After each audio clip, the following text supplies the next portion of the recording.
Hello అందరికీ, మా పాప అయితే చూడండి, ఇవాళ శనివారం కదా అని వెంకటేశ్వర స్వామి పూజ చేద్దామనేసి స్టార్ట్ చేస్తే మా పాప అయితే అన్ని దేవుళ్ళకి అభిషేకం అయితే చేసింది. వెంకటేశ్వర స్వామి అంటే నాకు చాలా భక్తి.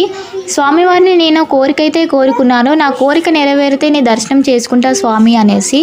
ఆ స్వామివారు నా కల్లోకి వచ్చి ఏమన్నారంటే, నా దర్శనం చేసుకుంటే ఖచ్చితంగా నీ కోరిక నెరవేరుతుంది అనేసి అన్నారు. సో ఫస్ట్ నేనేం చేయాలో కామెంట్ చేయండి ఫ్రెండ్స్. కోరిక నెరవేరాక దర్శనం చేసుకోవాలా, దర్శనం చేసుకున్నాకే కోరిక నెరవేరుతుందా? ఇలా చాలామందికి ఒక డౌట్ అయితే ఉంటుంది. కమెంట్ అయితే ఖచ్చితంగా చేయండి. వెంకటేశ్వర స్వామికి శనివారం రోజే ఎందుకు పూజ చేస్తారు తెలుసా? వెంకటేశ్వర స్వామిపై ప్రత్యేక భక్తి ఉండేది శనిదేవునికి. శని ప్రభావం వల్ల భక్తులు ఇబ్బంది పడకుండా ఉండాలని శనిదేవుడు స్వామివారిని శరణు చేరినట్లు చెప్తారు. అందుకే శనివారం రోజు వెంకటేశ్వర స్వామిని దర్శించుకుంటే శని దోషం తగ్గుతుందంట. Thank you for watching.